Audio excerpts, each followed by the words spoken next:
saya di segmen Forbidden Book Club.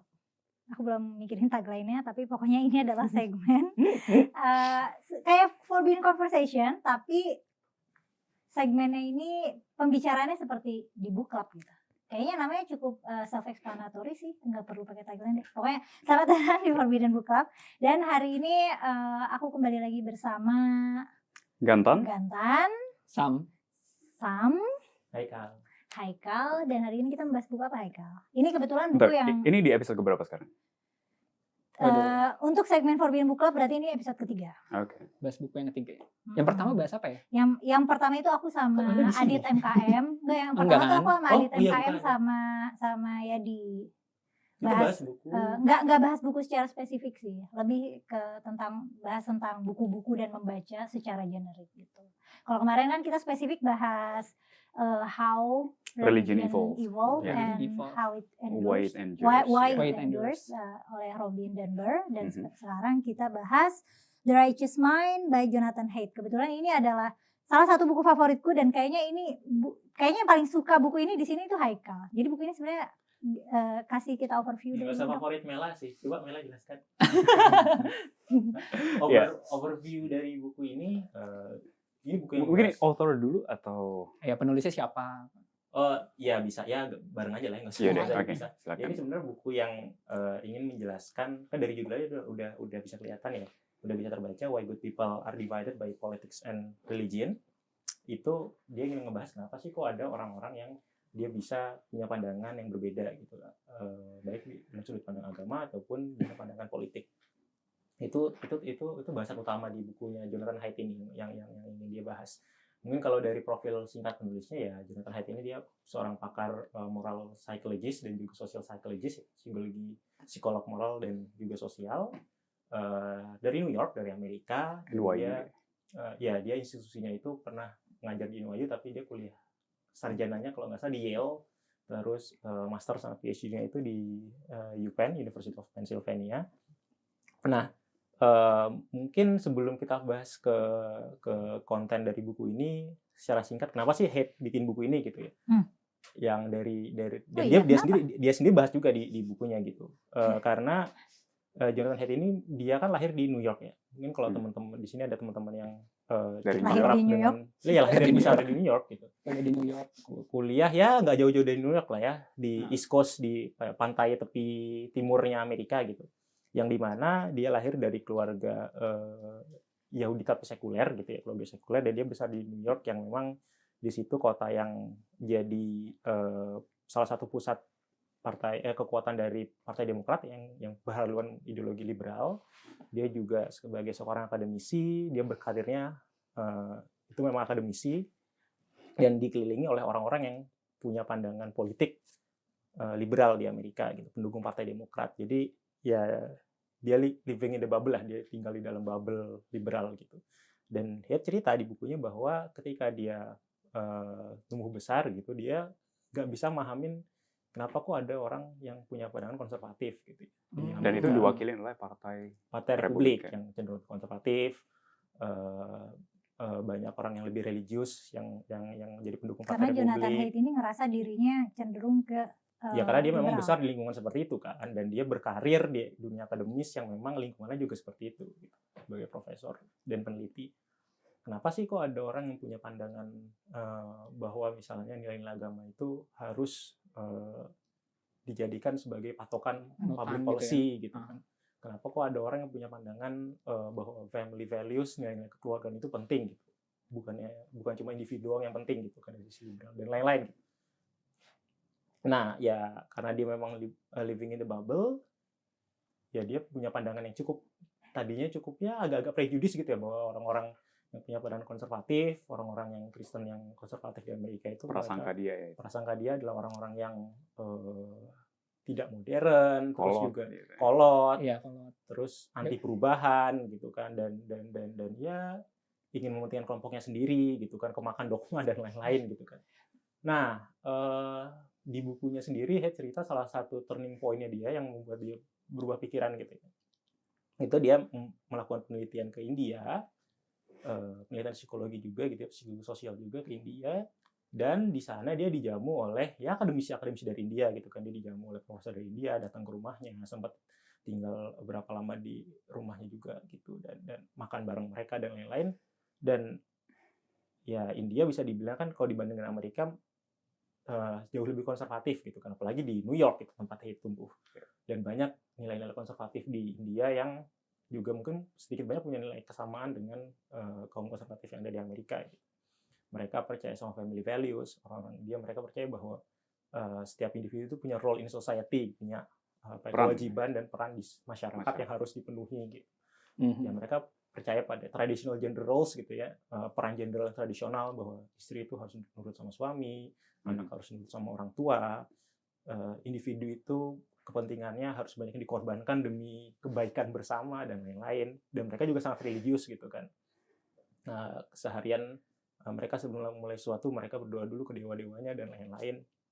Dan Haidt melihat itu kok ini orang yang punya pandangan konservatif jauh beda gitu daripada dia, tapi ini mereka bukan orang jahat loh gitu. Mereka juga orang baik gitu. Mereka menghormati dia sebagai tamu, menjamu dia dan memperlakukan dia dengan sangat baik gitu. Nah, di situ dia baru mikir bahwa iya ternyata orang yang punya pandangan konservatif yang dia anggap kolot, yang dia anggap itu terbelakang dan lain-lain itu kok ternyata nggak sama dengan prasangka dia. Nah, baru dari saat itu dia ingin mempelajari kenapa nih? Iya, orang-orang konservatif Kristen yang mostly kebanyakan pendukung Partai Republik ya di Amerika itu, kenapa mereka bisa punya pandangan seperti itu gitu. Mereka gimana dan lain-lain. Nah, dari situ dia karena dia memang membangun karirnya sebagai social psychologist ya, psikolog sosial dan psikolog moral.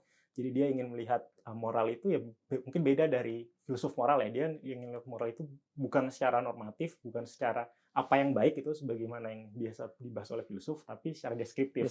Kenyataannya seperti apa? Kenapa ada orang punya pandangan A, kenapa ada orang punya pandangan B. Jadi alih-alih dia mempelajari moralitas itu secara harusnya kayak gimana nih gitu. Dia itu kan yang normatif. Dia itu yang normatif. Dia mempelajari secara deskriptif. Deskriptif jadi, aja. Apa adanya gitu. Apa adanya bahwa alasan orang percaya ini punya pandangan moral itu adalah begini. Dan ya dari hasil risetnya dia akhirnya dia bikin paper dan hasilnya ya di buku ini. Dan mungkin tadi kalau sempat gue singgung sedikit pendekatannya Haidt ini kan dia pakai evolutionary psychology ya, psikologi evolusioner. Untuk melihat moralitas secara deskriptif gitu, berbeda dengan para filsuf atau akademisi yang punya background filosofi. Nah mungkin nextnya Mel atau Gantan untuk bahas tentang dari sisi evolusi psychology dulu atau gimana? Ya aku mau nambahin dulu. Aku ngerasa nih bukunya menarik banget ya, karena terutama untuk kita yang tinggal di Indonesia gitu, yang dimana tuh diverse banget agamanya, banyak suku rasnya banyak gitu ya. Mungkin kalau aku pengalaman pribadiku tuh, kan aku dari keluarga minoritas, maksudnya dalam agama gitu ya. Jadi aku dibesarin di keluarga Kristen kayak gitu. Nah itu banyak banget ngalamin selama aku hidup gitu. Sering kayak dapat diskriminasi atau gesekan kayak gitu. Dan lumayan susah nyernanya gitu ya waktu itu tuh, kayak kenapa ya kok gue dibenci banget kayak gitu. Padahal kamu nggak salah apa-apa gitu. Iya, aku tuh ingat waktu itu. Dan kamu berniat baik gitu. Iya, sebenarnya.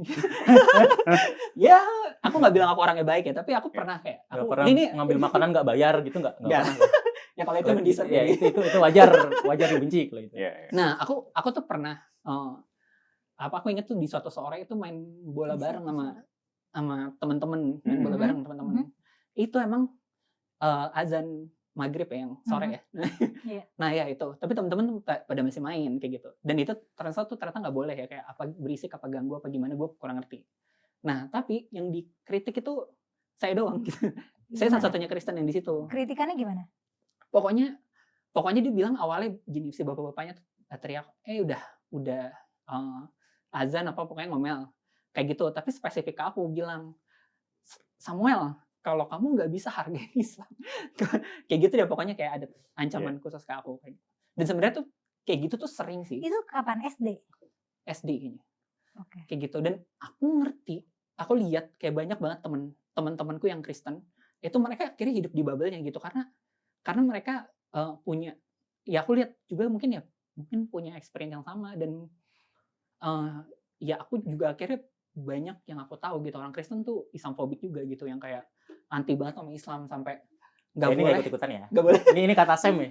Ini Tolong. temanku, ini aku lihat, Oh, ini iya. temanku. Jadi Tapi temanku yang agama sebelah juga suka cerita. Maksudnya cerita Islamofobik tapi sebenarnya justified gitu. Misalnya gerejanya dibakar gitu. nah iya, itu temanku tuh sampai ada yang parah, nggak tahu sih parah apa enggak. Dia sampai nggak mau anti banget kayak piara kucing atau apa, kayak kucing tuh kan ini kan gara-gara ya jadi kayak Kucing diasosiasikan hewan yang dekat dengan iya, agama tertentu gitu. Jadi merah kucing nggak mau. iya nggak cuma merah sih, kayak agak kasar Bahkan kucing. ngelus kucing aja nggak mau gitu ya. Oh, ditendang kalau Ini kucing beda agama nih gitu. ditendang kalau ya itulah ya. Kayak gitu. Kan padahal kan lucu kan kucing kan. Kayak gitu. Nah, Tergantung kucingnya sih, ada kucing yang nggak lucu, ada juga. ada sih yang agak bau ya. Iya. Iya, tapi ini gara-gara agama. Maksudnya ini Iya, gara-gara. paham. Dan di sini kan diulas kan kenapanya kan. Iya benar. Kayak Ya gitu. asumsikan kalau misalnya kebanyakan orang itu baik gitu, makanya kan subjudulnya itu kenapa orang-orang baik terpecah atau terpecah belah ya bahasanya apa ya? Terbelah oleh Terbelah oleh divided dan agama politik. dan politik gitu. Jadi kalau Iya. misalnya di pengalaman Samuel ngerasa agama ini clearly membelah gitu ya. Wah iya. Iya, sebenarnya ini nggak tahu ya, mungkin ini lumrah tapi orang tuh suka lewat, apa suka ngerasa biasa aja gitu. Kalau Natalan tuh loh, itu kan pasti ada polisi yang jaga di depan kan. Kan itu sebenarnya tuh tanda Ada sebenarnya presiden. Tidak aman. iya, rasa tidak Ada aman kayak negara gitu. hadir. Ada kita nyiapin keamanan tuh karena ada antisipasi Ya, kondisi Kemungkinan tidak aman gitu. Iya. Negara hadir karena ancaman juga hadir. Ya kayak gitu. Dan jadinya aku ngerasa ini menarik nih kayaknya dibahas. Anda Maksudnya, mengapresiasi polisi ya yang telah menjaga. Terima Dikas kasih. itu iyalah. Oh, iya. Kenapa Anda nggak Ya kan sama nanya. polisi? Kan saya nanya gitu loh. Berarti penjelasan dari pertanyaan besar kenapa orang Islam itu orang Islam. Wah, nah kan. Ini Kenapa orang baik kita kayaknya itu selesai sekarang aja ya. orang baik itu terpecah belah karena agama dan politik itu sebenarnya gimana cara jelasinnya? Kalau menurut Jonathan? Iya. Sebenarnya di sini buku ini sebenarnya tentang psikologi moral psychology ya. Jadi Jonathan Haidt itu secara spesifik menyoroti kenapa orang-orang baik itu bisa terpecah belah oleh agama dan politik gitu, meskipun mereka punya intensi atau niat yang sama-sama baik gitu kan. Dari pengalaman tadi yang udah diceritain Haikal juga, dia pakai moral psychology yang berdasarkan evolusi. Mungkin kita pernah touch di episode sebelumnya ya tentang evolusi itu.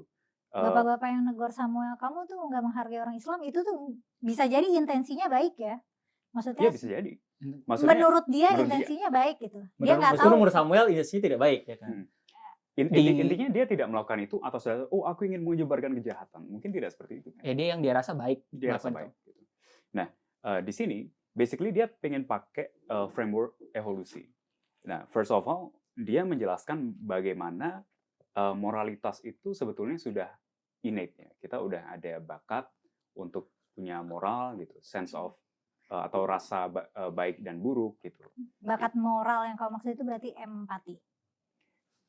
Bisa dibilang seperti itu, tapi nggak serta-merta empati juga sih. Maksudnya kamu merasa Kita punya sense apa yang baik dan buruk. Iya, kamu merasa terzalimi atau enggak itu masuk empati atau enggak. Tapi intinya adalah bahwa kita ada kecenderungan untuk itu gitu.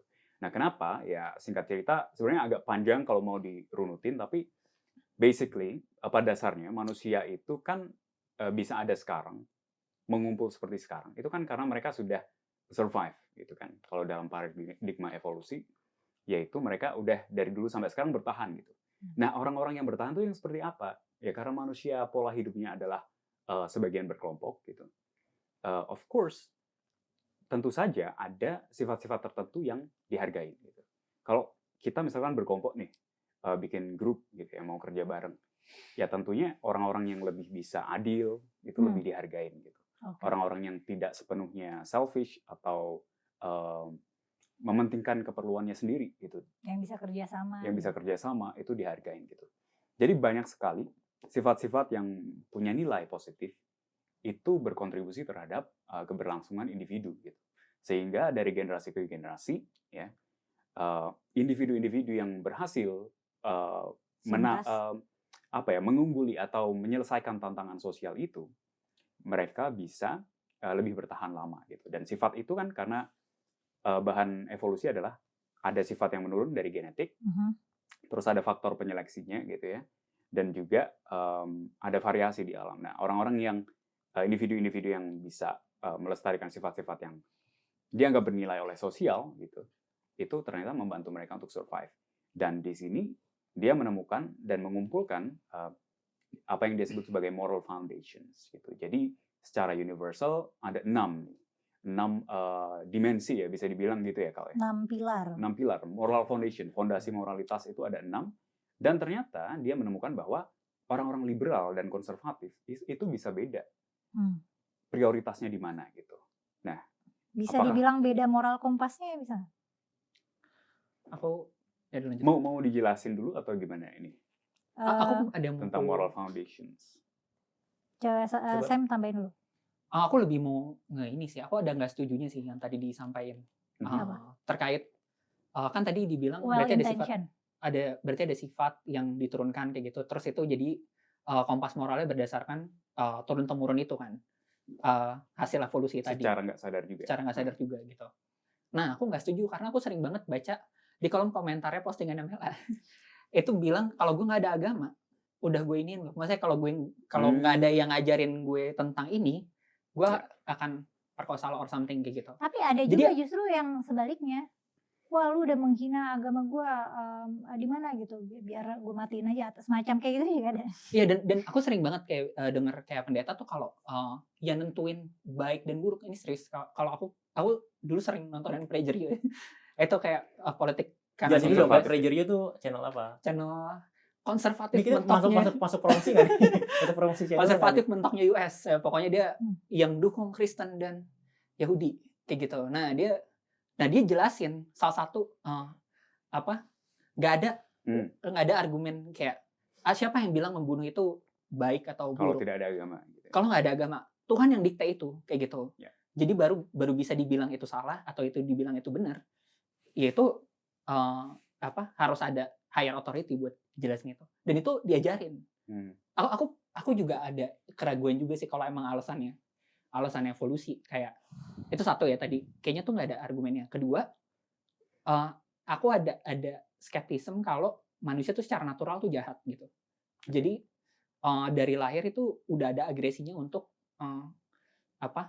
berbuat baik, ya untuk mentingin diri sendiri gitu. Ada egoisnya. Lo skeptis bahwa manusia inherently baik. Selfish. Dan kalau nggak salah tuh ada risetnya yang orang yang nyolong.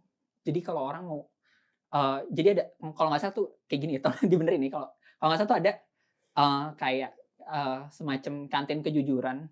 Jadi orang tuh ambil bayar kayak gitu, tapi nggak ada yang ngawasin. Sama ada muka ya foto orang kayak gitu. Nah ternyata tuh orang lebih berbuat baik di kalau ada foto orang kayak gitu, ngerasa kayak ada yang ngawasin kayak gitu. Nah itu kan sebenarnya berarti itu kantin kejujuran di sekolah gue pernah ada tuh kantin kejujuran. Ternyata kok pas upacara ada berapa anak dipanggil, kamu nyolong ya, ternyata di atas ada CCTV-nya, ketahuan ya yang ngambil nggak bayar. Tapi nggak gini, itu kan contoh kantin kejujuran ada CCTV.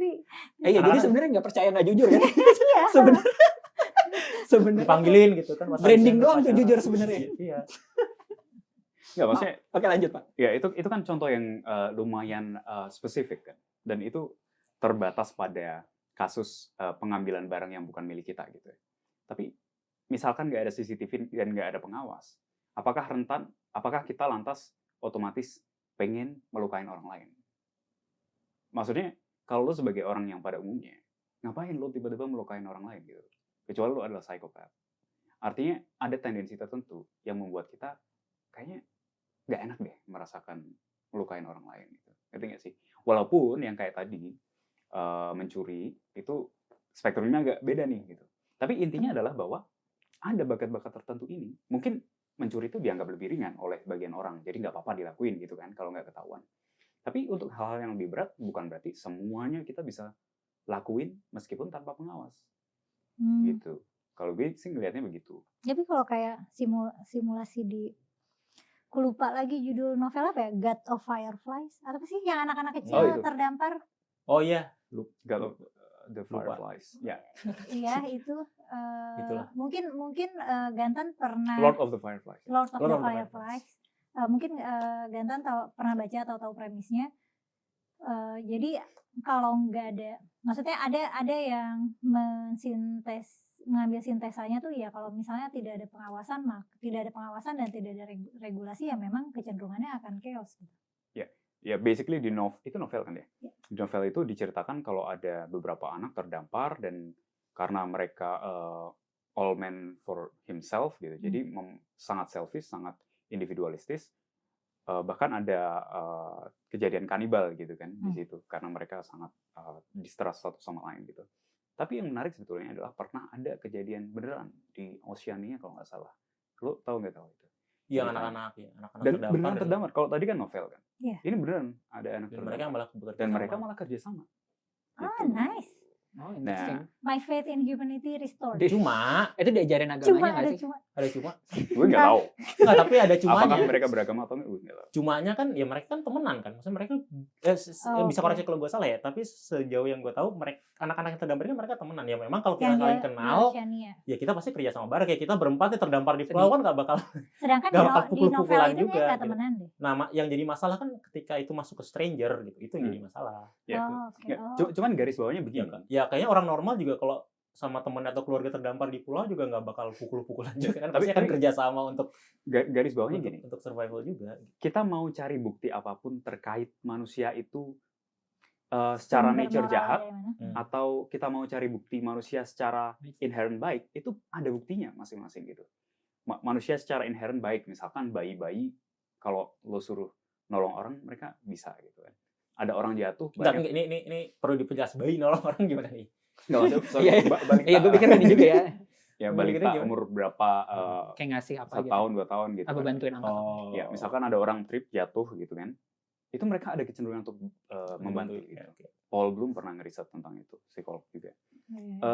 Tapi di satu sisi manusia inherently jahat, ada juga bukti-buktinya gitu. Tapi terlepas dari semua ini, kan ada sifatnya kan. Maksudnya ada tendensi-tendensinya gitu loh.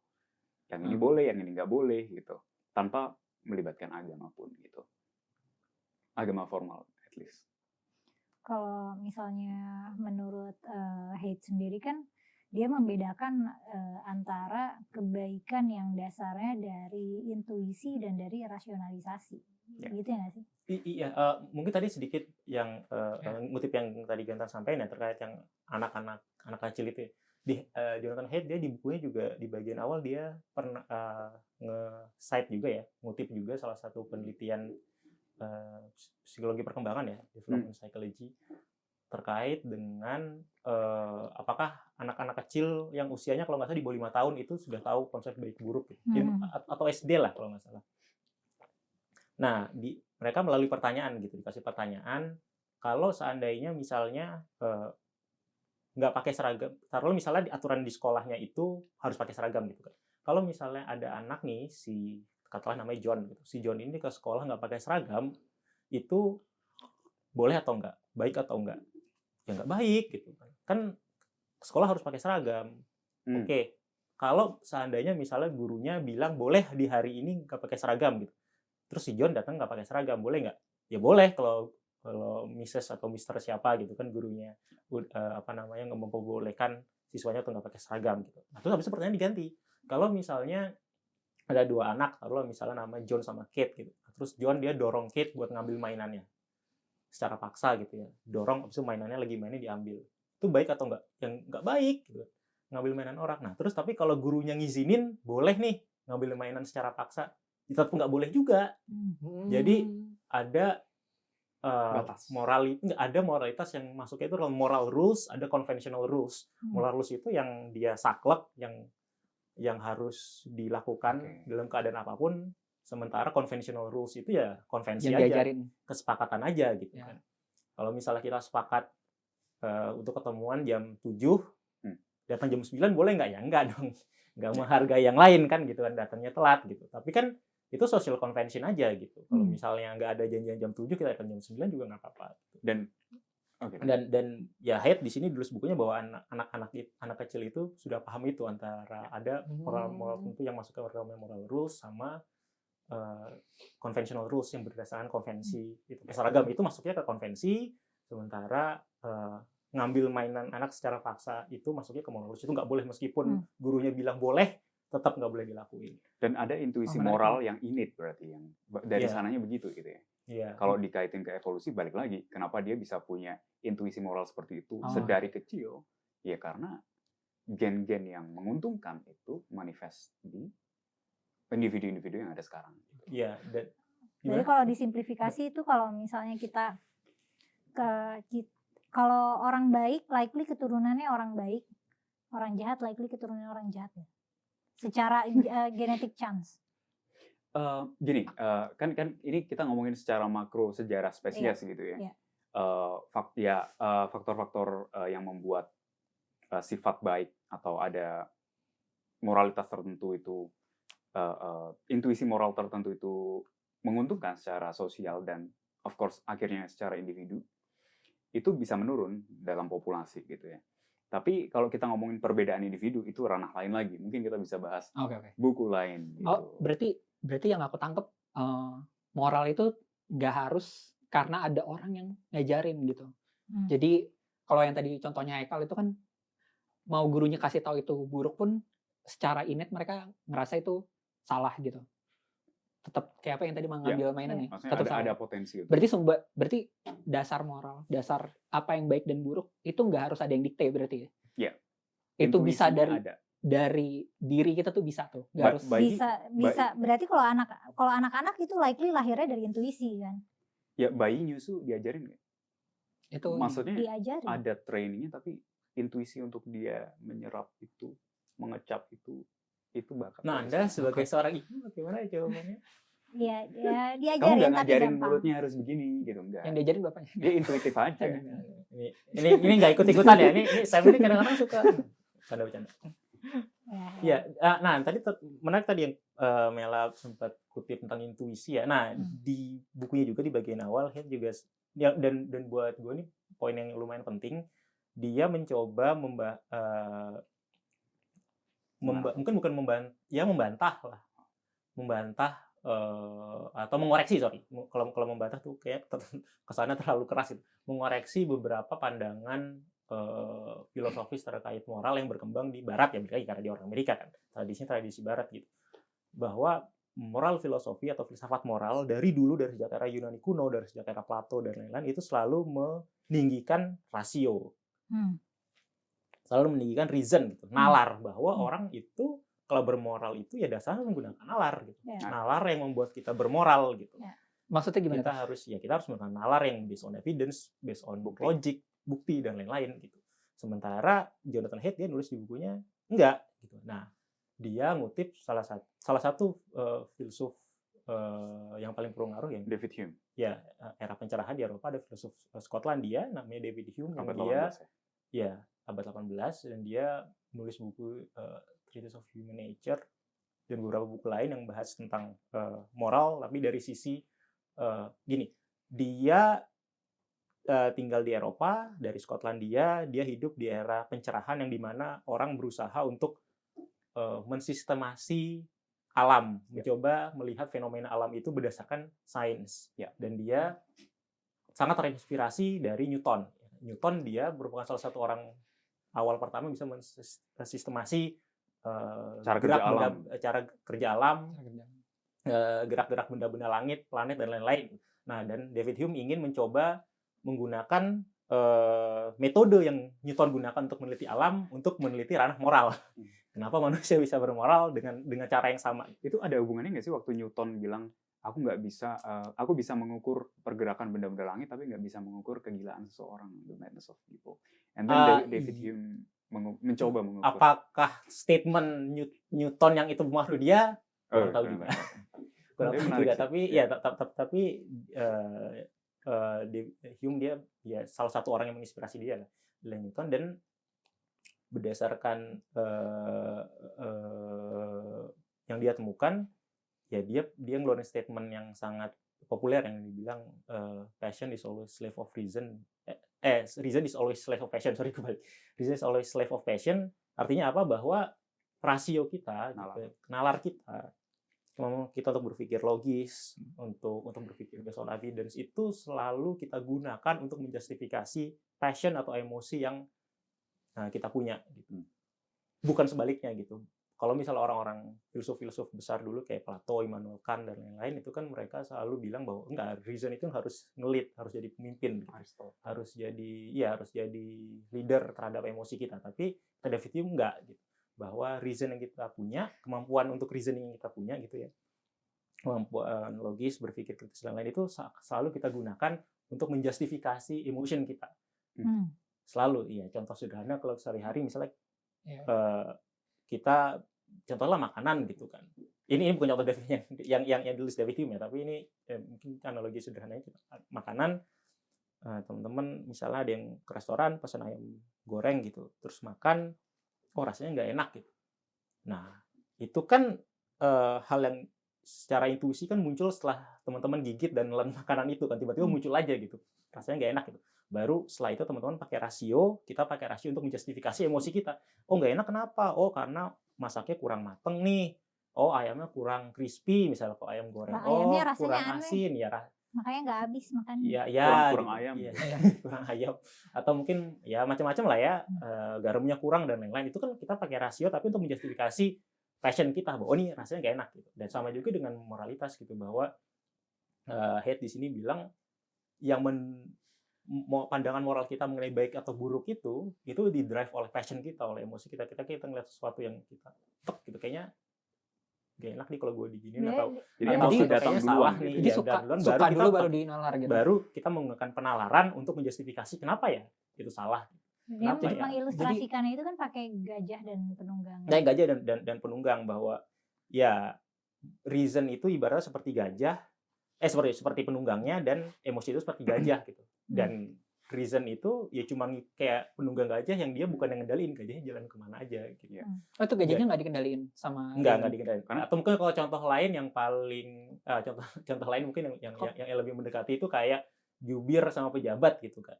Nah kalau misalnya jubir itu kan dia ngomong ke wartawan untuk menjustifikasi apapun yang bosnya lakukan si pejabat ini, gubernur dan lain-lain. Istilahnya cebokin ya. Bahasa Anda ya, ini bahasa Anda tolong nih, tolong dihalus ya. Iya, oke. Untuk memberi keterangan untuk bisa menjustifikasi polisi atau kebijakan diambil oleh bosnya gitu kan. Tapi kan dia nggak bisa bebas ngomong ke wartawan gitu kan. Ya dia hanya jadi namanya juru bicara ya, dia hanya bisa menjadi penyampai apa yang bosnya atau si pejabat ini lakuin gitu. Nah sama juga seperti hubungan antara reason dan passion ini ya passion kita itu ya ibaratnya kayak si pejabatnya ini, sementara reason kita ini ya untuk membenarkan passion yang kita punya atau emosi yang kita punya gitu. Tapi aku nggak setuju. Iya, aku nggak setuju sih. Kayak aku malah setuju. Nah jadi sorry bentar, mungkin ini agak nyambung ya. Sedikit nyambung juga dengan topik yang ini. Haidt juga nulis bahwa untuk itu kalau misalnya kita mengubah pandangan seseorang gitu, itu kita nggak cuman bisa startnya tuh dari rasio aja. Kita sentuh hal dia di hatinya gitu. Ya seperti emosi. Salah satu lagu. Betul. Nah, jangan-jangan dia baca Haidt juga nggak. Jadi apa namanya? Ketika kita ada teman atau siapa, terus integrasi. Terus jangan-jangan dia orang Indonesia dia. Enggak. Nah, terus habis itu Haidt bilang bahwa ketika kita mau mengubah pandangan seseorang terhadap sesuatu, ya, kalau ibaratnya tadi contohnya seperti gajah dan penunggangnya gitu, ya kita coba ubah gerakan gajahnya, gitu kan. Tap to the emotion. Gitu. Dari pihak ketiga ya, bukan dari ketika kita mau mengubah gitu. Jangan cuman rasio-rasio aja, bukti-bukti aja gitu. Kalau misalnya halnya kayak gitu aja, itu nggak akan efektif. Gitu. Apalagi kalau dalam jumlah besar kita ingin mengubah pandangan rakyat. Ya, sekelompok orang lah terhadap isu tertentu dari A ke B. Ya? Itulah pentingnya banget. Seni storytelling kan, seni bercerita itu penting banget. Dan kenapa banyak politisi menggunakan itu? Iya jelas cari aman lah. Kalau nggak aman kasihan Mela dong. Nanti komennya, aduh makin. Lanjut supaya diterima oleh masyarakat gitu. Nggak harus diterima oleh masyarakat sih kalau yang untuk lebih berpengaruh aja. Oh lebih pengaruh ya. Seni persuasi aja. Tapi intinya ya persuasi itu ya awalnya harus kita pakai emosi dulu, baru setelah itu ditampilin data-data dan Aku nggak setuju. Mel apa nggak setuju? Enggak, jadinya setuju. Hate ini kan punya ngenalin konsep 6 fondasi moral tadi kan. Berarti itu semua masuknya ke gajah ya. Ketika kamu bilang untuk mengubah pikiran orang itu adalah arahin gajahnya. Jadi 6 pilar itu ubah kan gerak gajahnya, misalnya gerahnya jalan ke sana nih, kita ingin ubah jalan ke sini. dengan Jangan manggil-manggil ininya, ke sini dong gitu. Tapi kayak Ini terlalu abstrak nih. Mungkin bisa Terlalu jelasin dulu kali ya. 6 Contoh. fondasi Iya, moralitas itu Oh. apa gitu. 6 fondasi. Oke. CFL, ASL. care. Nah, masuk ke topik hate yang ini udah masuk bab 2 nih. Nih aku boleh nyanggah dulu nggak ya? Boleh. Singkat Oh, aja ya. Iya udah singkat aja. Yang aman. Nah ya nggak, aku masih agak nggak nangkep sih yang kayak tadi justifikasi karena aku makan enak, terus jadinya Oh iya. ke Aku apa? harus mencari rasionalisasi. Rasionalisasinya. bukan. Karena Karena kan kalau makan kan udah kayak sama udah kalau aku informasi yang beli makan tuh kadang aku lihat review juga. Jadi yang pertama keluar itu bukan aku tahu makanan yang enak, tapi karena aku ada rasionalitas dulu Tapi gitu, dapat informasi dulu. keinginan mau makan enak itu kan dari Atau secara otomatis review muncul. mana yang lo bakal percaya, Ya, itu lu bisa kan jadi lo lihat dari gambar. lu nyari review itu kan juga untuk menjustifikasi passion lu untuk dapat makanan enak gitu kan. Kalau misalnya lu nggak ingin dapat makanan enak, ngapain lihat review? Justru karena lu ingin mendapatkan makanan enak, lu punya passion, baru lu menggunakan rasio untuk memenuhi hasrat lu untuk dapat makanan enak. Caranya gimana? Ya lihat review nih. Jadi kira-kira intuisi itu makanan- kayak yang pengen kita lakuin yang paling dasar itu, kickstartnya gitu ya. kickstartnya dan Oke, nangkep. dan rasio itu selalu kita Sebagai pakai tool ya. sebagai Nalar tools tuh sebagai alat untuk mencapai memuaskan passion kita atau emosi kita. Ya kalau misalnya balik lagi, misalnya ada orang yang obesitas terus mau diet gitu, ya kan dia harus punya rasa emosi atau passion dulu. Dia nggak Ingin suka kurus badan nih. gue nih gitu. For what? Alasan Apapun apapun, ya, gitu apakah ya. alasan untuk kesehatan, kerja, kesehatan, ya alasan kecantikan. untuk kerja gitu kan. Mungkin dia ingin kerja jadi apa gitu, yang jadi atlet atau jadi apa yang butuh badannya badan lebih ramping. kurus, badan lebih ramping, makanya dia melakukan diet gitu. Nah, itu kan di awalnya, in the first place, di awalnya itu muncul dari passion dulu. Gue ingin kurus, baru setelah itu dia menggunakan rasio untuk Mencapai memenuhi tujuannya. passionnya untuk mencapai tujuan. Oh, kalau gue mau kurus, Emang gue kenapa harus sih kalau orang tuh nggak boleh gemuk, Kal? Ya, itu saya masalah lain, bukan masalah lain. Maaf, nggak bukan penting. dokter ya, Lanjut, bukan lanjut, dokter Ke atau pakar Moral Foundation. Maaf, atau nggak penting, pakar lanjut. nutrisi, silahkan. Nanti mungkin Mela bisa ngundang dokter nih untuk menjawab pertanyaan saya. Kenapa Maaf, nggak penting. Lanjut ke obesitas fondasi bahaya bagi moralitas. kesehatan? Ada lanjut. 6. Fondasi moral. C. Nah, masuk ke bab 2. Ini udah masuk ke bab 2 terkait dengan moral foundation. Dan intermezzo dikit aja, kalau misalnya topik ini sebenarnya salah satu part dari buku Jonathan Haidt yang paling banyak dibahas sama penulisnya. Jadi mungkin kalau di sini ada teman-teman yang mau langsung dari source utamanya, bisa lihat dia ada speech di TED ya. Jadi ada public speech di TED, di channel TED, terus abis itu Google. di Google juga ada. Terus ada beberapa interview dia yang fokusnya tuh ke part 2-nya ini terkait moral foundation. Nah, Jonathan Haidt di sini nulis bahwa dia menganalogikan moral foundation itu kayak perasa gitu. Jadi kalau misalnya teman-teman di lidah itu kita bisa merasakan rasa macam-macam kan, rasa manis, rasa asin, rasa pahit dan lain-lain. Nah, dia tuh menganalogikan bahwa kita itu juga punya taste buds gitu ya. Juga punya indera perasa yang bukan cuma untuk merasa makanan gitu ya. Pedas, manis dan lain, tapi juga untuk merasakan moral gitu. Nah, rasa-rasanya itu apa aja gitu. Fondasinya apa aja? Di sini ada 6. Kita masuk yang pertama, mungkin yang paling umum adalah care harm gitu. Jadi kita fondasi moral care harm itu adalah moral fondasi yang fokusnya itu adalah tentang kepedulian kepada orang lain. Jadi kalau peduli sama orang lain itu baik, kalau mencelakakan orang lain itu jahat. Itu jahat. Contohnya ya, kenapa misalnya kalau membantu nenek-nenek yang nyebrang jalan itu baik, karena itu menunjukkan care gitu. Kenapa misalnya nyiksa hewan, kucing atau anjing itu sesuatu yang buruk, ya karena itu harming other beings gitu ya, menyiksa binatang gitu, membawa rasa sakit kepada makhluk lain gitu. Itu yang moral dimensi pertama. Ya, taste yang pertama, rasa yang pertama. Yang kedua itu yang dia sebut sebagai fairness atau reciprocity atau keadilan ya. Keadilan.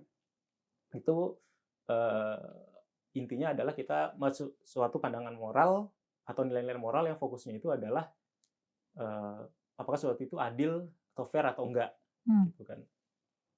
Dan reciprocity itu juga timbal balik ya. Kalau kita dibantu orang, kita juga harus bantu orang itu, gitu kan.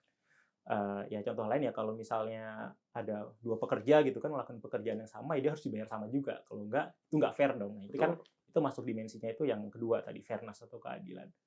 Yang ketiga itu ya liberty atau operation. Liberty operation itu jadi morality yang dia tujuannya atau fondasinya itu adalah kebebasan. Jadi sesuatu dianggap baik itu ketika dia menjaga kebebasan, atau dianggap buruk ketika mengambil atau mengopres orang ya. Contohnya misalnya bagi sebagian orang ketika misalnya ini bebas memilih pendidikan, berpendapat atau ketika pemerintah melarang rakyatnya makan makanan tertentu, itu perbuatan yang buruk. Itu bukan perbuatan, itu sesuatu yang buruk gitu, kebijakan yang buruk. Kenapa? Karena itu mengambil kebebasan warganya. Nah, itu kan bagi sebagian orang itu percaya pada hal itu gitu kan. Nah, itu merupakan moral foundation yang liberty. Itu merupakan pandangan moral yang base-nya atau foundation itu liberty atau kebebasan.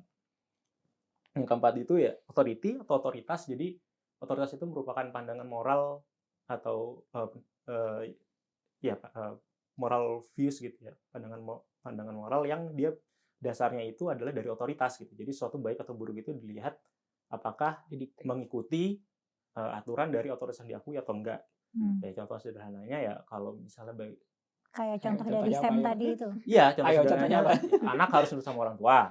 Misalnya guru juga. Dan guru, pemuka agama mungkin. Pemuka agama juga, pemerintah, pejabat pemerintah gitu. Jadi kalau misalnya ada anak yang ngelawan orang tua, misalnya disuruh pulang malam jam 8 tapi dia pulang jam 10 gitu. Nah, bagi sebagian orang itu perbuatan, mungkin bahkan bagi sebagian besar orang itu perbuatan yang buruk kan. Padahal kalau kita lihat dari care atau harm kan dia nggak nyakitin siapapun gitu. Betul. Kalau kita lihat dari apalagi udah dewasa. Iya, apalagi udah dewasa atau remaja mendekati dewasa lah. Kalau kita lihat dari fairness kan, ya kalau anak lain boleh, kenapa dia enggak gitu kan. Mungkin nggak terlalu masuk juga. Kalau liberty ya justru kebebasan dia lah buat pergi atau pulang sesuka dia. Tapi kan bagi sebagian orang gitu, penting otoritas dalam hal ini otoritas orang tua buat mengatur anaknya dalam hal ini ya. Ketika si anak disuruh pulang jam 8 malam maksimum, jadi jangan pulang jam 9 atau jam 10. Itu perbuatan yang salah. Kenapa salah? Balik lagi, base-nya authority, karena orang tua itu harus dia taati, harus diikuti aturannya, dan dia melanggar peraturan orang tua. Catatan kecil, ini sebenarnya bisa dikaitin juga ke evolutionary reason. Alasan kenapa kita bisa nurut sama otoritas gitu ya.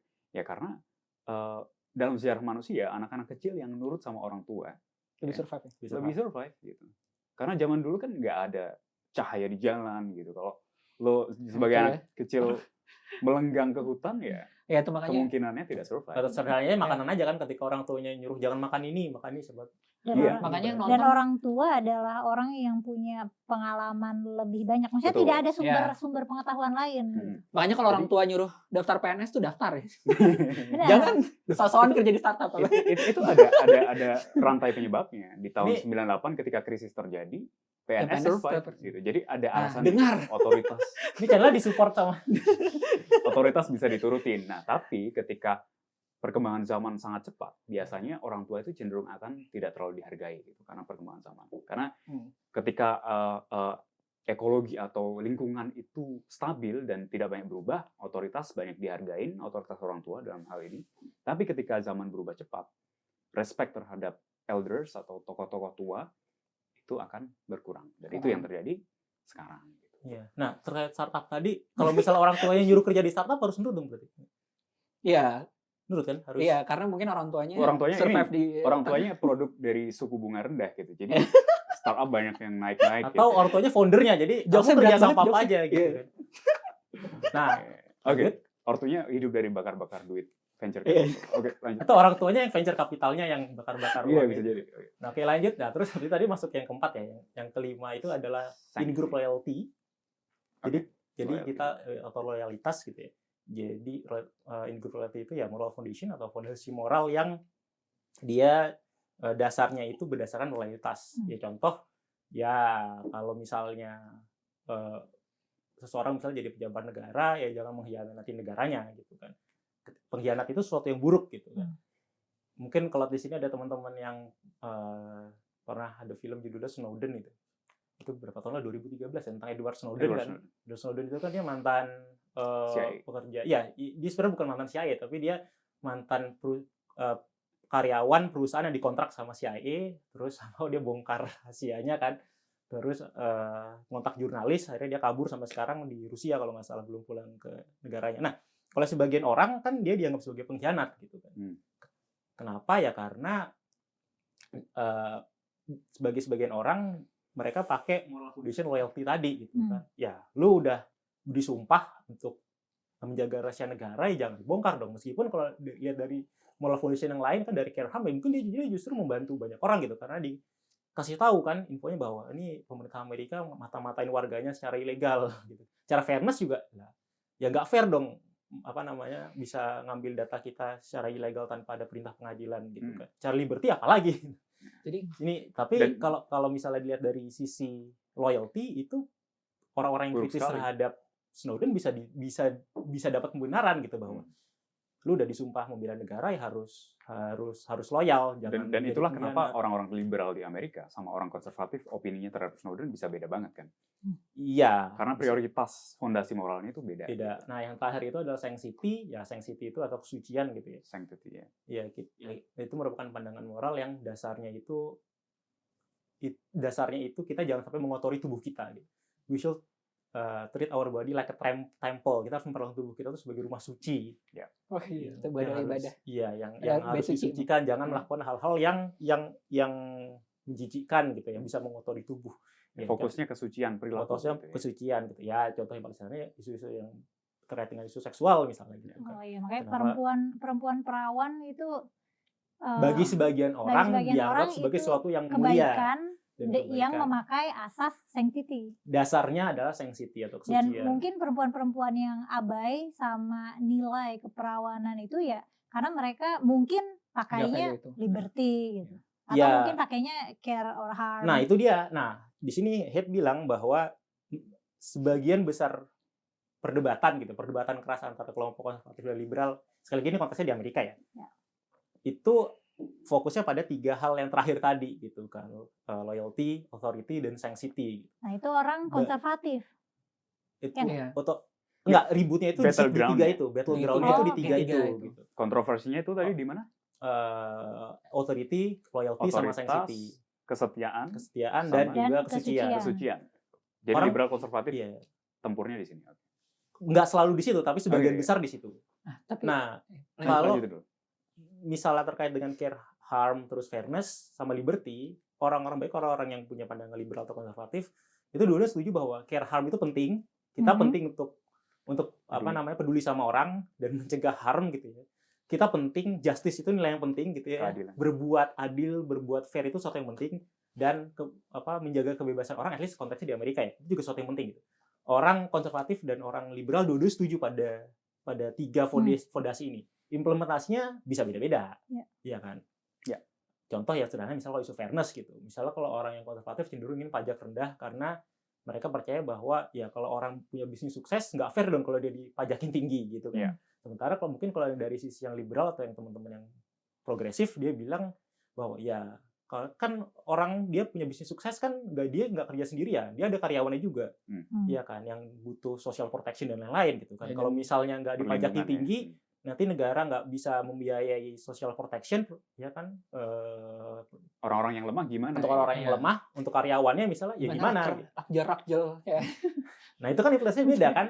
Tapi dua-duanya pakai moral foundation yang sama nih, fairness gitu kan. Apakah fair ngasih tax yang tinggi kepada pelaku usaha, kepada orang kaya atau enggak? Tapi moral foundation sama nih dua nih, pakai fairness dua-duanya meskipun implementasinya beda.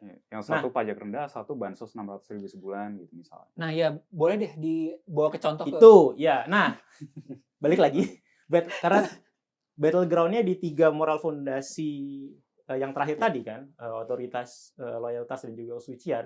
Orang yang punya pandangan liberal itu cenderung menihilkan moral fondasi yang ini, bahwa authority, loyalty, dan juga sanctity itu nggak bisa dipakai sebagai dasar moralitas. Dasar moralitas itu harus ya kepedulian, keadilan, dan juga kebebasan. Itu aja ya. Jadi ketika kita ngomong baik atau buruk, dasarnya harus 3 itu. Menurut para liberal. Ya, menurut orang yang cenderung punya pandangan politik liberal gitu kan. Apakah itu menyakiti orang? Apakah itu merupakan hal yang Membatasi tidak adil kebebasan. terhadap orang atau membatasi kebebasan orang? Dasar itu aja. Liberal Nggak usah atau lah. kiri juga ya. Ya, nggak usah lah kita ngomong soal otoritas, nggak usah kita ngomong soal loyalitas atau kesucian. Justru hal-hal yang ini oleh orang-orang liberal cenderung dilihat sebagai sesuatu yang negatif, Menghambat kemajuan ya. menghambat kemajuan dan juga mempersekusi kelompok tertentu. Ketika kita kayaknya kalau kita pakai moralitas dasar itu pakai loyalty atau loyalitas, orang yang di luar grup kita kan akan tersingkirkan, terdiskriminasi gitu kan. Nah, tapi kalau misalnya buat orang konservatif ya enggak gitu. Sanctity, authority dan juga loyalty itu penting. Kenapa ya? Untuk stabilitas sosial gitu, sebagai fondasi sosial gitu, bahwa untuk masyarakat bisa hidup dan berkembang itu nggak bisa kita cuma fokus sama kebebasan, keadilan dan kepedulian kepada sesama. Kita juga butuh otoritas, kita butuh menjaga kesucian, dan kita juga butuh loyal terhadap sesama gitu, terhadap orang-orang yang ada di grup kita gitu. Oke. Lanjut ya Pak. Ini kan saya masyarakat Indonesia nih, nggak tahu nih yang Republikan, KTP-nya Demokrat, nggak tahu nih apa sih yang. Nah, itu kalau dibawa ke konteks Indonesia tuh ada nggak sih kalau kayak mungkin yang biar lebih familiar gitu? Contoh loyalty, gue bisa ngasih contoh sih. Coba gimana? Menginvasi negara sebelah itu kita harus setia kepada negara kita, atau kita harus mempertimbangkan. Negara sebelah tuh mana sih? Ih, kita Ya, negara emang kita mau jajah siapa? Ya, misalkan Indonesia nih, ini contoh imajiner ya. Nyerang Oh. Singapura. Oh, contoh Nyerang- imajiner. Iya, contoh imajiner. Misalkan Nyerang Indonesia Papua. nyerang negara yang lebih kecil gitu ya. Singapura diserang. Ya, misal. Kita harus membela Indonesia atau Kayaknya- Singapura. Nah, itu orang liberal dan konservatif bisa beda. Kalau orang konservatif dalam konteks Indonesia biasanya nasionalistik, Dia bakal dukung Indonesia berarti. bisa jadi patriotik banget kan. Jadi fondasi loyalitas atau kesetiaan itu penting banget. Di satu sisi orang-orang yang lebih liberal gitu atau lebih kiri ya, kenapa kita harus mementingkan identitas kebangsaan? Orang Singapura ini nggak salah apa-apa, bisa kayak gitu misalnya.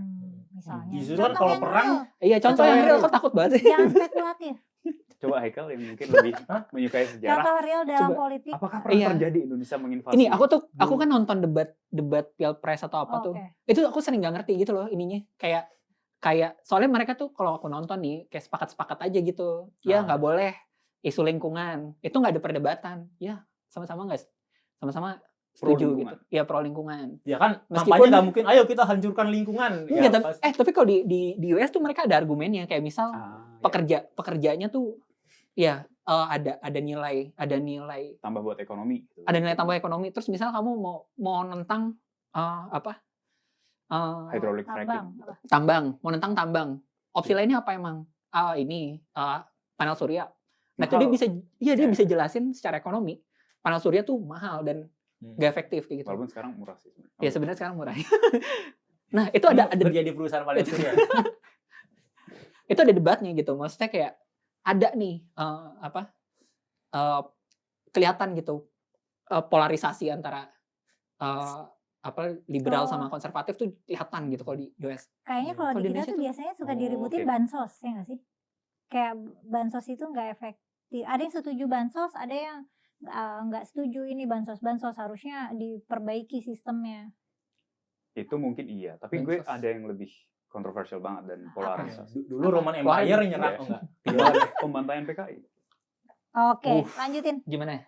Sebagian orang Kameranya tolong shoot ke Gantan aja. Ini Ya kayaknya nih muka saya di blur Enggak, aja. maksudnya Iya. ini sejarah yang direkam di tolong sumber- Mel muka gue di blur. sejarah yang direkam di sumber manapun gitu ya, Iya, baik yang iya. ditulis di Indonesia maupun di luar. Ya memang terjadi itu pembantaian orang-orang yang diduga terafiliasi dengan Partai Komunis Indonesia. Nah, orang-orang bisa berbeda. Ya mereka ini ada yang mengecap mereka adalah pengkhianat, ya kan? Oh, Itu jelas-jelas pengkhianat tuh apa ya tadi? mentingin Loyalty. loyalty. Loyalty. Fondasi loyalty mereka sangat kuat. Orang-orang yang konservatif, mungkin religius, terafiliasi oleh entahlah partai atau organisasi masyarakat keagamaan gitu ya. Di satu sisi orang yang lebih kiri, walaupun nggak harus komunis, atau yang liberal, ya mereka ini manusia juga loh gitu. Di mana Oke. komponen care dan mungkin Iya, fairness? Komponen care, komponen fairness, komponen liberty jadinya dilanggar semua. Tapi itu memenuhi komponen sanctity. Karena kan itu kan ideologi yang membahayakan kan. Dia anggap sebagai ideologi membahayakan. Atau Sanctity Iya, bisa dan jadi. loyalty. lebih ke loyalty dan sebenarnya sih. lebih ke loyalty ya. Kalau Karena authority. pengkhianatan Dan authority juga ya. pengkhianatan G30S. Yang diajarin tuh itu berkhianat ya mereka ya. Iya. Mm-mm. Oh Beda jadi itu oh, berarti. oke. Mungkin Sam punya pandangan Nggak ada. beda terhadap Nggak hal ini gimana? Kita Nggak tidak ada, saya nggak konklusif ada. dalam hal ini gitu ya. Betul. Tapi kita Pandangan sebagai apa-apa. contoh Nggak, saja. Ya, contoh- ini kan ceritanya kita mencoba mengimplementasikan frameworknya Hmm. hate ke Ke konteks kasus kasus real Indonesia. Contoh yang real paling Indonesia. Contoh yang paling sederhana aja. Apa? Kemerdekaan Yang paling aman Papua. ya berarti. Yang paling sederhana lah, yang paling sederhana yang Kemerdekaan akrab Papua. dengan kehidupan kita sehari-hari. Oke. Dulu ketika Roman Empire nggak? Oke. Dulu di Twitter itu gue pernah lihat ada salah satu orang yang ngepost di base something komunitas something. Ya. Dia kesel dimarahin orang tuanya karena pulang jam 2 pagi. Oke. Ini kayak beberapa channel di YouTube juga pernah bahas juga kan, ada yang pro, ada yang kontra kayak ya lu tahu diri lah gitu. Lu masa pulang jam 2 pagi ya, pasti lu bakal dimarahin gitu sama orang tua lu. Dan dia kalau nggak salah sempat dipukul, ditampar or something gitu lah. Nah, kalau misalnya kita pakai fondasi, maksudnya kalau kita lihat dari teman-teman yang liberal gitu atau yang progresif gitu, yang pakai pola fondasi liberty, fairness dan juga care gitu. Oh itu melanggar itu semua. Memukul fisik anak yang tidak nurut orang tua itu kan perbuatan yang tidak Yang baik, harming. harming others gitu kan. Ya. Dalam hal ini anaknya gitu kan. Sementara kalau orang yang cenderung konservatif dia bilang ya memang itu harming others, tapi kan ya itu Tapi konsekuensi kan dia nggak memang nurut dia sama harus orang tua. nurut sama orang tua. Masuk ke Namanya- otoritatif. Masuk ke kita bahwa bukan berarti care sama harm nggak penting gitu. Ya penting, kita peduli sama orang, kita penting untuk tidak menyakiti orang. Tapi itu bukan segala-galanya. Ada lagi yang lebih penting, yaitu apa? Kita harus tunduk pada otoritas yang kita akui gitu ya. Dalam hal ini ya anak Orang terhadap tua. orang tua, Iya. umat terhadap pemimpin agamanya, guru terhadap siswa gitu kan. Ya ini kan otoritas-otoritas yang diakui di dalam masyarakat yang harus kita taati ya. Dan ketika kita nggak mentaati otoritas yang diakui tersebut, ya kita layak menerima hukuman gitu kan. Sama kayak misalnya ada siswa nggak ngerjain PR ke sekolah gitu, padahal disuruh ngerjain PR, disuruh lari keliling lapangan misalnya berapa kali sampai dia kecapean ya mungkin itu harm secara fisik Ya, kan harm melukai juga gitu kan, ya. melukai juga kan dia jadi kecapean, kakinya mungkin sakit dan lain. Tapi kalau dari sisi authority ya kan gurunya, murid harus nurut sama gurunya udah suruh ngerjain PR salah sendiri kenapa nggak dikerjain. Ya. Kalau nggak mau dihukum ya kerjain dong PR-nya. Nah balik lagi ini kan kalau kata Haidt perdebatan antara kelompok yang cenderung progresif dan konservatif, liberal dan konservatif ya, itu di 3 moral foundation ini gitu. Apakah authority, loyalty, dan sanctity, apakah loyalitas, otoritas, dan kesucian itu merupakan hal-hal yang bisa dijadikan sebagai fondasi moral gitu. Apakah fondasi moral itu cukup kebebasan, keadilan, dan kepedulian aja gitu. Ya mungkin kalau dibawa ke konteks politik kita tuh mungkin yang kemarin Pilpres kan ada salah satu paslon dukung makan gratis. Nah itu kan berarti dia Berarti masuknya kemana ya? keadilan. Keadilan atau care itu ya? Ya bisa. Ya, keadilan ini bisa kan dua-duanya. kan nggak harus satu ya. eksklusif. aja, Nah, nggak itu harus yang mutually eksklusif. eksklusif. Berarti itu yang nyentuh hati rakyat Indonesia tuh ya karena paslonnya menang gitu berarti. Nah berarti rakyat kita itu peduli sama care sama apa tadi? Ya masalah Keadilan, fairness. Kayak gitu. anak-anak yang kurang mampu gitu, yang kurang gizi dan lain-lain.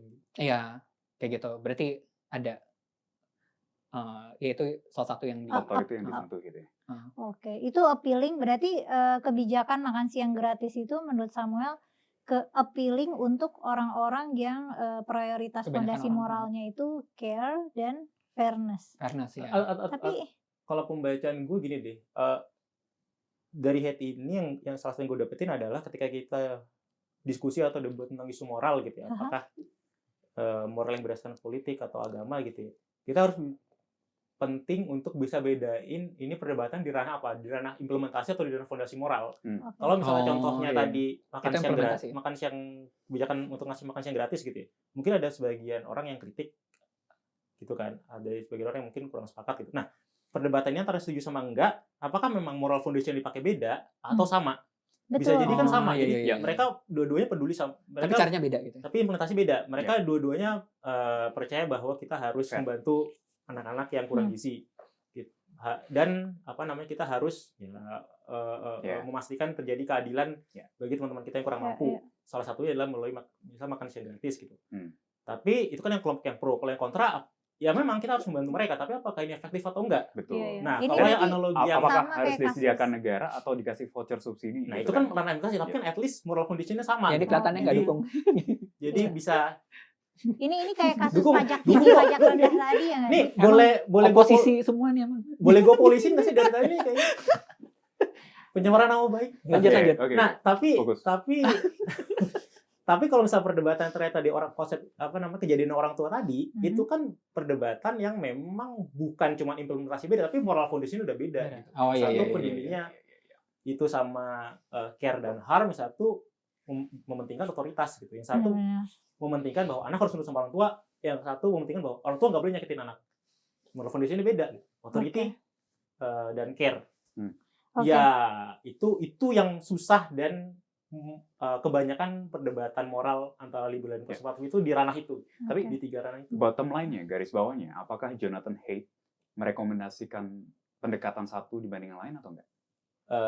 Sepemahaman gua enggak, karena dia sendiri nulis di bukunya bahwa buku gua ini untuk melihat moralitas secara deskriptif aja. Deskriptif aja ya. Oke, oke. Yang mana artinya adalah melihat isu mengenai moralitas ini ya berdasarkan apa yang terjadi gitu. Dia pengen Dia bukan menjelaskan filsuf. apa adanya gitu ya. Dia sebagai konservatif apa scientist.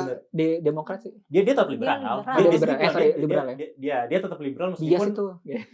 meskipun kalau nggak salah Dia mengkritik makin kesini dia sempat bilang dia sentris deh. Jadi kayak mulai jualan agak-agak aja buku. sentris. agak tengah gitu ya. Moderat. Moderat ya. Penting lah jualan Oke. buku kan. Anggaplah kita Untuk kita hidup, udah Pak. tahu nih jawaban dari kenapa orang baik terpecah belah karena politik dan agama itu karena beda fondasi Yang moralnya. dipakai Tapi setelah kita tahu ini, sebenarnya tuh pengetahuan ini useful nggak sih dalam untuk bikin hal konten ini. satu dalam ranah kebijakan publik, dua Kayak keseharian. dalam konteks untuk mereduksi biaya dari risiko sosial karena perbedaan-perbedaan ini. Misalnya kan kita kalau misalnya di kasus ekstrim kan kita tahu nih ada misalnya satu kelompok agama yang nggak suka agama lain, rumah ibadahnya dibakar misalnya. Itu kan ongkos sosial yang mahal Betul. untuk menjaga perbedaan ini gitu. Bensin Atau mahal emang.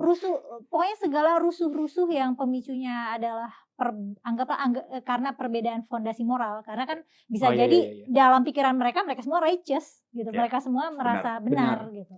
Nah cuman kan perbedaan-perbedaan ini ada ongkos sosialnya gitu, jadi apakah ini berguna untuk kebijakan publik? Dua, gimana caranya meminimalisir biaya risiko dari perbedaan-perbedaan fondasi moral di masyarakat.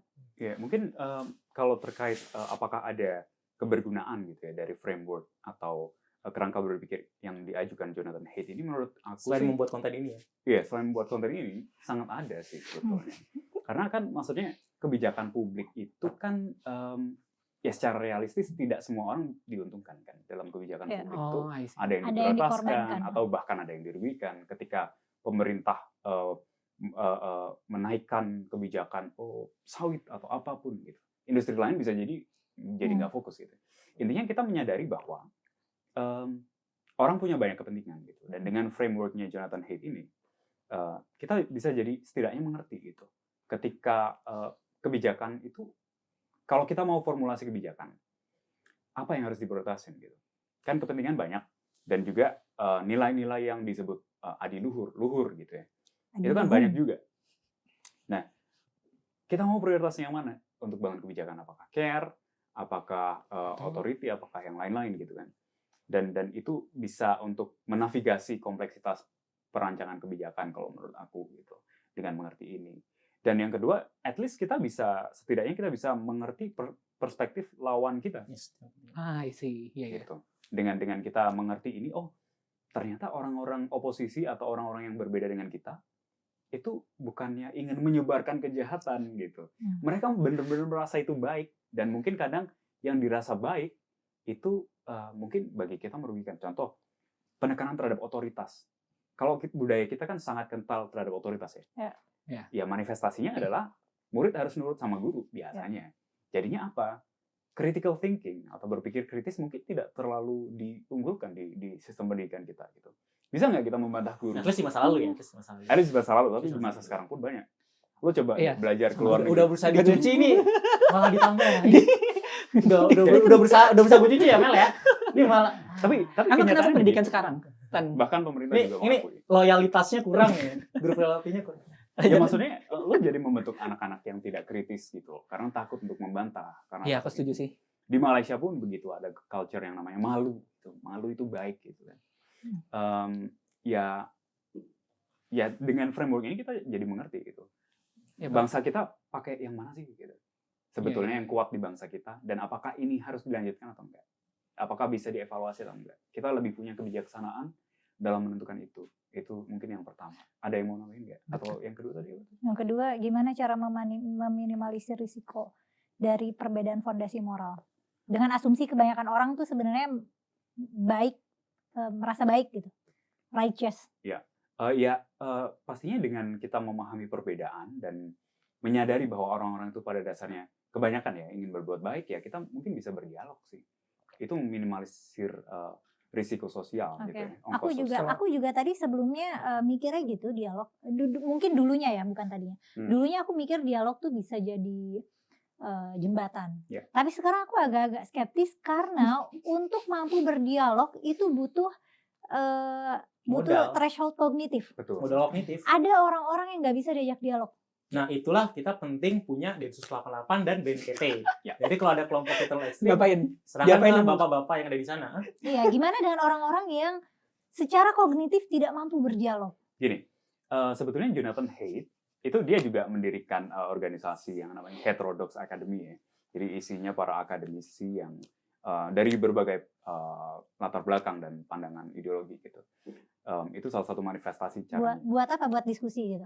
Ya, intinya ingin advancing society atau akademinya itu akan lebih baik jika banyak pendapat bisa diutarakan. Ya, konteksnya lagi karena di Amerika akademis-akademis di kampus, khususnya di kampus yang di tepi pantai timur tadi ya, New York, Pennsylvania dan lain-lain, itu memang orang-orang yang liberal, orang-orang kayak tadi yang mereka ya punya prejudis yang sangat tinggi lah terhadap orang konservatif. Dan orang konservatif juga punya prejudis terhadap orang liberal. Ya? Benar, cuman kan karena dia lahir dari komunitas yang liberal, tinggal di kota yang liberal, makanya dia berusaha, melalui bukunya dia berusaha untuk kayak ngasih tahu teman-teman yang liberalnya, ini loh cara pandang orang konservatif gitu, bahwa mereka itu bukan nggak sekedar orang yang kaku, orang yang kolot, orang yang kena doktrin dan lain-lain gitu. Poinnya adalah akademisi ini relatif damai. Nah, pertanyaan Mela adalah gimana kalau ada orang yang nggak bisa diajak ngobrol? Iya, ini kan akademisi. Ya, itu akademisi. Nah, kalau ada orang yang nggak bisa diajak ngobrol, misalkan teroris gitu. Dia udah itu penting secara fundamental tidak setuju dengan ideologi negara dan dia hanya mau melakukan destruksi yang besar gitu, mencelakakan banyak orang yang berbeda dengan dia. Ya tidak ada solusi lain selain penegakan hukum. Oke, itu kan kalau risiko destruksinya besar. Tapi kalau cuma sebenarnya kayak ngomong gitu sama orang yang kecerdasan level anak kecil gitu. Kita ngomong ini, ya tolong. Terus kita kasih penjelasan lanjutan, goblok. Kita kasih penjelasan. Agamamu apa? Kan ada tuh gitu. Iya benar, dikasih penjelasan apapun agamamu apa. Kalau misalnya level kognitifnya seperti anak-anak kayak gitu, itu kan juga dia mungkin ini di Twitter. Ini anak-anak beneran atau orang dewasa yang kayak. Nah, tadinya aku kira orang-orang yang suka ngatain aku, muka lu tuh kayak babi, orang-orang yang suka ngatain aku kayak gitu, itu anak-anak. Tadinya aku kira gitu. Nah, tapi ternyata kalau misalnya aku cek orang-orang dewasa. Oke. Ya begini. Masalah gizi. Iya, gini, kalau di dalam ekonomi itu kan masalah alokasi resource atau sumber daya itu penting ya. Kita nggak punya sumber daya yang tidak terbatas, termasuk kita pribadi kan energi kita terbatas gitu. Jadi kalau orang ini kiranya tidak penting secara sosial, opininya juga tidak didengar banyak orang, kenapa harus kita ladenin terus-terusan? Oh, berarti tidak usah dilakukan mitigasi apa-apa karena destruksinya juga tidak besar ya. Kecuali tadi kan kalau misalnya ada ancaman kekerasan, misalnya ada orang mau ngebom, itu kan ada Densus 88 gitu. Tapi kalau misalnya cuma kayak orang-orang dengan kemampuan kognitif seperti anak-anak, ya diabaikan aja gitu. Atau aku panggil sayang-sayang sekarang. Nah, kecuali misalkan ada influencer lain tertentu yang pengen adu debat sama kamu, dia punya audiens besar, tapi orangnya juga bisa diajak ngobrol, ya kayaknya itu bagus deh untuk menjembatani. Orangnya bisa diajak ngobrol, karena audiensnya enggak. Nah, tapi bisa terpengaruh loh, bisa jadi. Iya, kenapa? Lanjut. Iya, dulu. Menarik tadi yang Mela tanyain aspek kedua terutama ya, gimana supaya bisa memitigasi aspek yang destruktif ini gitu kan dari kelompok dari perbedaan yang saling berbeda ini kan. Ya ini ya case kayak gini kan udah terjadi sekarang di Amerika ya. Apa? Ya terutama semenjak Trump naik kan 2016 kalau nggak salah. Ya polarisasi makin meluas. Ini ya gue lupa data yang pasnya, tapi kalau nggak salah itu pernah ada yang ngadain survei kalau misalnya seseorang dating sama orang beda partai gitu, Republikan dating. Oh iya. Itu dari tahun ke tahun makin lebar, makin sedikit orang yang bersedia yang saling kencan ya. Iya, dating. Bahkan itu populer banget. Berteman aja gitu.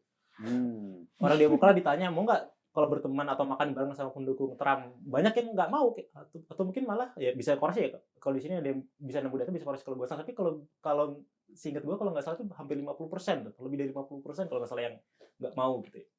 Nah, ini kan ya kalau diterusin bisa bahaya gitu kan, bisa terjadi kerusuhan di mana. Dan satu hal yang paling penting juga selain pembahasan kontennya ya di buku Hate ini adalah tentang cerita pengalaman dia gitu.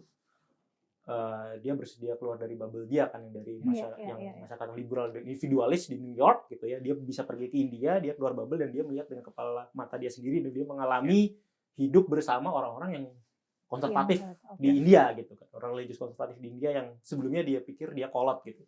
Mungkin kalau di Indonesia Jadi berasa banget kanan kirinya itu ya, waktu zaman cebong sama apa satu lagi? Cebong kampret ya. Cebong dan kampret itu kan lagi berasa banget polarnya ya. Mungkin setara sama itu kali ya. Dan itu belum disatukan ya kayaknya sekarang. Oh masih. Emang masih? Aku sih udah nggak terlalu ngerasain. Aku udah nggak inget. Gue bukan peneliti politik di Indonesia ya.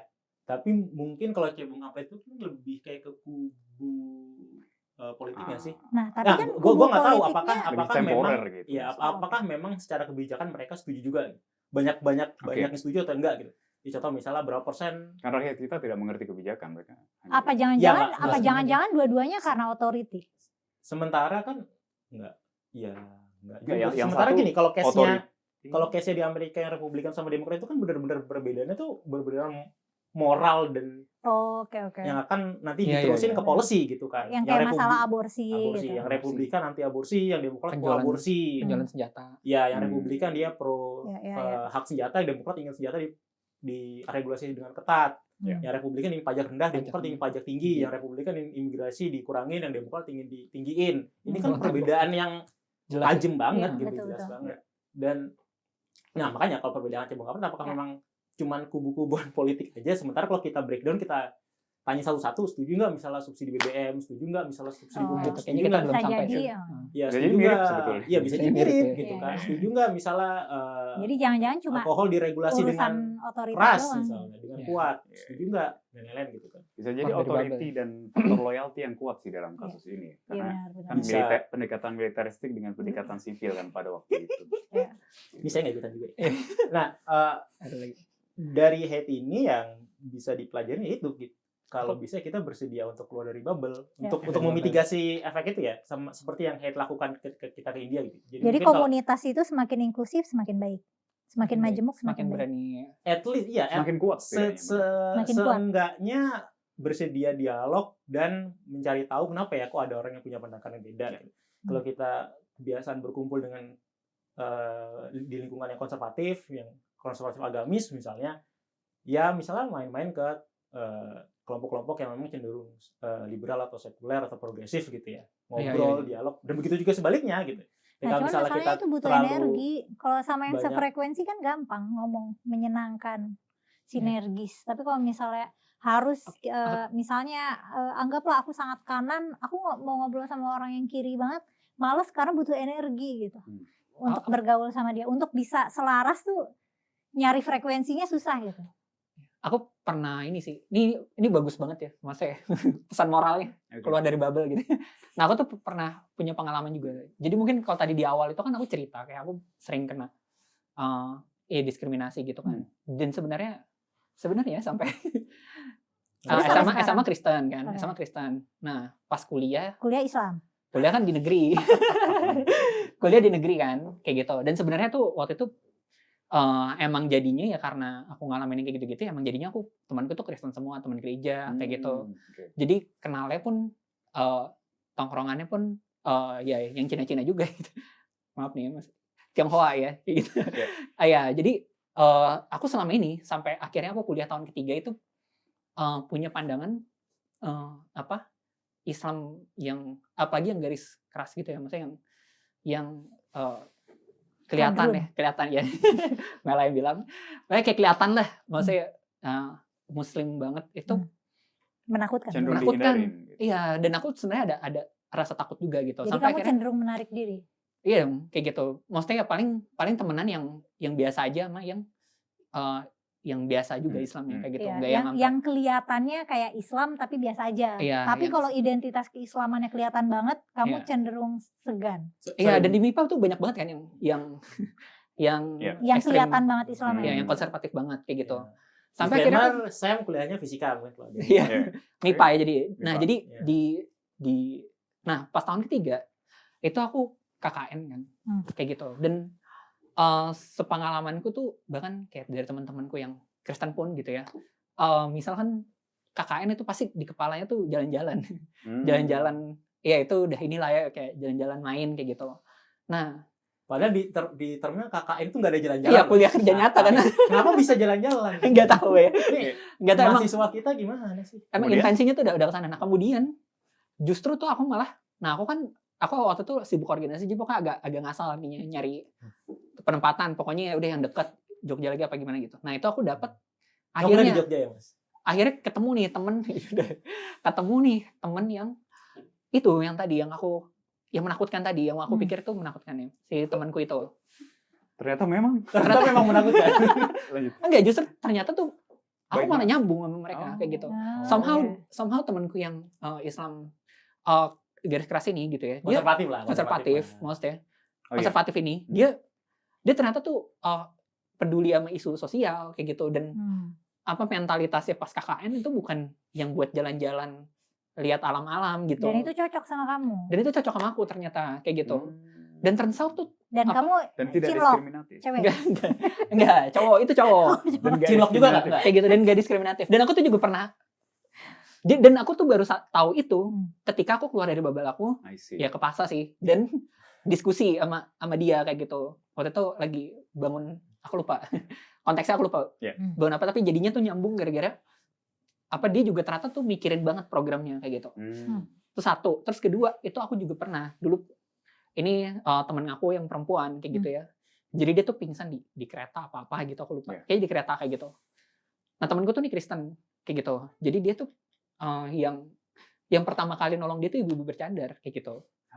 Dan yang kayak dia bilang tuh, dia deskripsiin tuh dia care banget, kayak wholesome sekali ya. Iya, jadi kayak dia tuh pas dia kan bukan pingsan, kayak lemes yang sampai nggak bisa berdiri gitu. Dia tuh tahu ada bapak yang pegang-pegang, maksudnya yang kayak aku tonjok. Iya kayak gitu. Nah tapi kan dia nggak bisa ini kan. Nah yang inisiatif protecting her gitu ya, yang lindungin dia itu si ibu-ibu bercadar itu kayak gitu. Dan aku tuh ini juga sih. Iya ya, apa mungkin emang karena prejudis kayak gitu. Mungkin sebenarnya itu lawan politik atau lawan lawan orang yang beda agama itu gak segitunya berbeda gitu. Mungkin dia punya intensi kepedulian yang sama gitu. Nah, tapi berbedanya di politik bisa jadi. Berbedanya mungkin implementnya ya, atau caranya kayak gitu. Dan itu kan sebenarnya diskusiable banget. Maksudnya kalau kita diskusi, mungkin ada pandangan kita yang berubah atau pandangan dia yang berubah tentang bagaimana cara menyelesaikan isunya. Tapi kita sama-sama peduli sama isunya kayak gitu. Ataupun kalaupun nggak berubah, setidaknya saling memahami. Iya, saling betul. memahami. Atau setidaknya saling memahami. Jadi gitu guys, keluarlah dari bubble. Jangan keenakan di comfort zone. Enggak, tadi katanya butuh energi lebih. Sekarang kok pesannya keluarlah dari bubble. Yang mana dong yang benar? Kebetulan pengalaman aku keluar dari bubble tuh pengalamannya menyenangkan as expected sih. Jadi aku tidak punya kisah-kisah yang menyentuh hati. Dan kebetulan kecenderungan aku tuh ekstrovert gitu. Jadi aku memang mudah kenalan dan berteman sama orang lain. Dan kebetulan karena privilege, aku Muslim Jawa, karena aku orang Islam, aku orang Jawa, jadi kayaknya aku udah punya privilege di situ. Jadi guys, keluar dari bubble meskipun butuh tenaga gitu ya. Meskipun apa-apa sih, Mela aja. Benar tadi yang Mela bilang meskipun butuh tenaga ya. Nah, kalau itu baru sekarang. baik karena untuk individu belum tentu baik untuk oh iya society itu kan. benar. Ya sama Betul kayak sih. kalau Benar. misalnya lingkungan rumah kita kotor, caranya yaudah kita kerja bakti bareng. Tapi itu kan butuh effort gitu. Iya. Butuh effort, Iya, butuh iya. tenaga buat kerja bakti. Ya, tapi kalau misalnya secara kolektif kita lakuin itu, ya lingkungan kita jadi makin bersih. Gitu. Iya. Ya sama Iya. juga. Ya mungkin berat gitu. Iya. Ya, kalau boleh jujur ya, gue sendiri juga kalau keluar dari bubble emang susah juga gitu. Nggak gampang untuk Ya, sebetulnya itu dia. tendensi semua Tapi- orang, aku Iya, rasa. tendensi semua orang berada dalam bubble Tapi sendiri. ya untuk kemaslahatan umat, Iya. untuk publik ya itu sesuatu yang penting gitu. Hmm. Karena balik lagi, ya kita nggak mungkin karena menyeragamkan pandangan, khususnya pandangan moral ya kalau kita balik lagi ke Hmm. bukunya. Pandangan moral, pandangan politik, pandangan keagamaan itu nggak mungkin semuanya bakal sama. Hmm. Bahkan yang satu ideologi, satu agama pun pandangannya terhadap satu isu atau satu hukum kan bisa beda-beda Bisa juga. beda-beda. Gitu. Jadi satu cara untuk memitigasi itu dengan catatan bisa diajak diskusi ya. Iya, iya. Catatannya selama masih bisa diajak diskusi, selama masih diajak ngobrol ya keluar dari bubble dan diskusi, dan kalau bisa nggak cuma sekedar diskusi. Ini yang untuk next level, mungkin yang pertama diskusi gitu. Tapi kalau next levelnya ya melakukan aktivitas bersama. Oh iya, cari Makan bareng, problem, cari ini ya, Mabok problem bareng solving. Dan Ya sebenarnya kalau ada- dua-dua orangnya Oh seneng iya. melakukan, ada fenomena dalam dinamika sosial yang disebut pluralistic ignorance. Jadi kita itu kadang sama-sama nggak tahu nih bahwa kita oke. sama-sama pengen, misalkan. Iya, iya. Kita sama-sama ingin terbuka, tapi kita berprasangka dia benci kita. Di satu sisi, Ya. teman kita juga merasa kayaknya dia benci kita deh. Jadi aku nggak usah mendekat gitu. dan Padahal sebenarnya nggak begitu juga. Nggak ada- gitu. nggak ada dan prasangka ketika itu. misalnya keluar bubble kan nggak harus diskusi berat tentang moralitas Betul. gitu kan. Iya, benar. Bagaimana pandangan Anda tentang aborsi gitu. Nggak harus yang seberat. Dia bisa melakukan diskusi yang Berat bener. bisa melakukan aktivitas yang simple kayak ternyata dua-duanya suka main PS gitu kan. Dia udah main Oke. PS bareng, main bola bareng. Ternyata dua-duanya suka klub bola yang sama. Hmm. Misalnya klub bola favoritnya lagi tanding, kita nobar nonton bareng gitu. Jadi nggak Oke. harus Ya. nggak harus Jadi diskusi jadi yang Pak berat-berat. Ustadz pesan moralnya demi kemaslahatan umat tadi. Apa Dan kata hari ini? Kita dipanggil Ustadz oleh orang yang hafal Quran itu kan Enggak, aduh, Nggak ini ya, nggak apa Udah, namanya? jangan diungkit lagi. Oke. Aduh, Demi rasanya tuh nggak kemaslahatan umat pantas kita gitu loh. harus membuka banyak pintu silaturahmi. Dan secara historis, negara-negara yang lebih majemuk dan terbuka terhadap banyak opini yang berbeda, cenderung lebih resilient terhadap ancaman dari luar. Benar. Menarik. Iya, poin menarik. Demokrasi itu udah berusaha dibantai oleh fasisme, komunisme, apalagi. Tapi yang tapi Masih bertahan. Nah, yang oke. ketiga nggak berani sebut kan? Apa?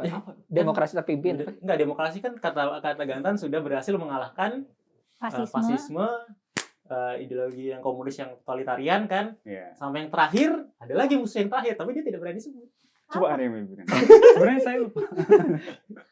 Ya sudah. Ya udah, itulah. udah aku tutup ya. Ya udah. Kita udah 1,5 jam. Makasih teman-teman udah pada datang. Wabillahi. Makasih teman-teman udah nonton sampai selesai. Kalau punya tanggapan silakan tulis kolom komentar. Saran buku yang dibahas next gitu. Mungkin kita udah pada baca ya, kalau belum ya dibaca dulu gitu. Sampai ketemu lagi di konten selanjutnya. Dadah. Dadah.